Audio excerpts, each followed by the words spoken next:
Good afternoon, everybody. So, as tensions appear to be rising between the US and Iran's governments, I've become increasingly concerned.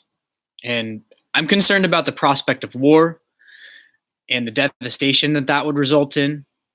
I'm concerned about how the US government has conducted itself in this affair, coming across as a hegemon, as a belligerent bully. And I'm also concerned about how the most popular media outlets have covered this story. They appear to be fanning the flames, misleading the public by asking the wrong questions, and talking casually about killing people.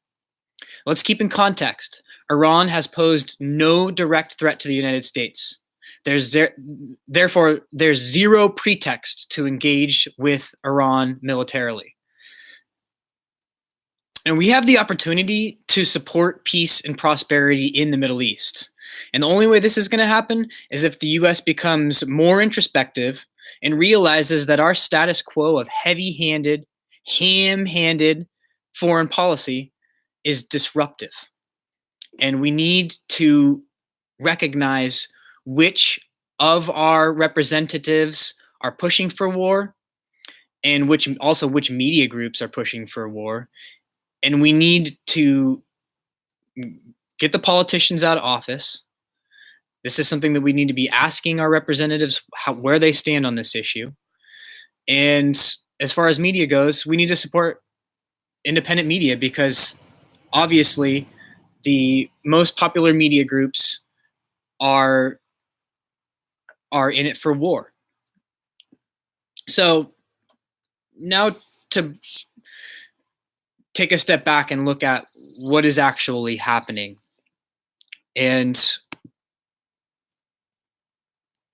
it's a really complicated situation. It's incredibly complicated, which is why this next couple of videos that I'm going to show you to demonstrate the media bias and how they're asking the wrong questions.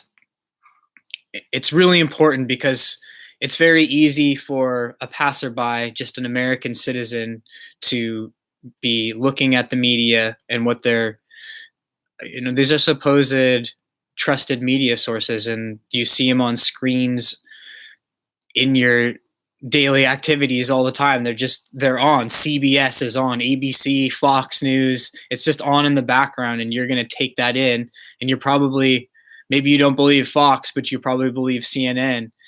Well, I just have observed really loose talk around this and really a lack of investigative journalism happening. Because the question, so the biggest issue is around the drone strike and the oil tanker that was set on fire. Now, as far as I understand, none of this has been confirmed, at least not by independent agencies that have a track record of giving the whole truth on the matter.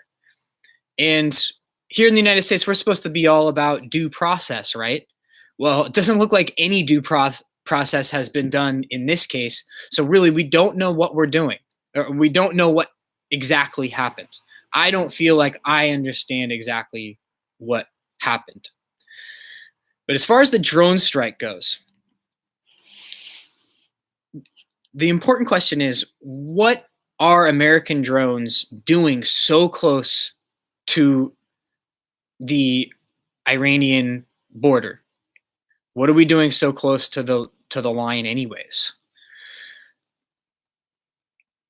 And I understand that generally speaking, the US, we're the largest, most powerful military in the world, and there's a lot of benefits that can come from that. And one of the biggest justifications for war is generally that it's in US interest. Or even if you're just talking about the small strike that was set to happen in Iran to target the facilities that were supposedly responsible for striking down this drone, which they calculated an estimated 150 deaths from this attack. Okay, so What are we doing there in the first place? Why are our drones flying so close? We're already in conflict with them. Why would we do that? Why would we fly so? That seems terribly irresponsible. So let's just listen to a couple of reports. This is CBS here, and just listen very carefully to the language, because I'm assuming that we don't have the whole story here. We should probably know that before we talk about anything else. Let's find out what happened. But are they asking those questions? Let's see. Cocked and loaded to carry out airstrikes against Iran overnight when he suddenly decided not to do it. This morning, Iranian state TV broadcast what it claimed are the first remnants of the American surveillance drone.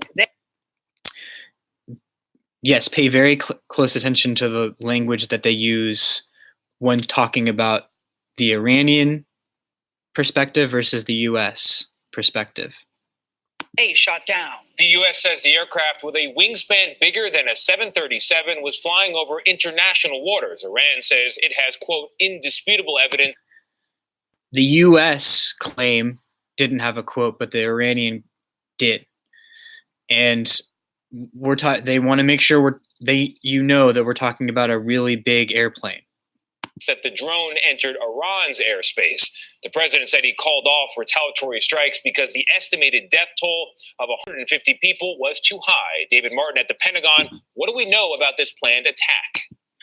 Okay, so here's a guy who is his perspective, or what he wants is very clear. Good morning.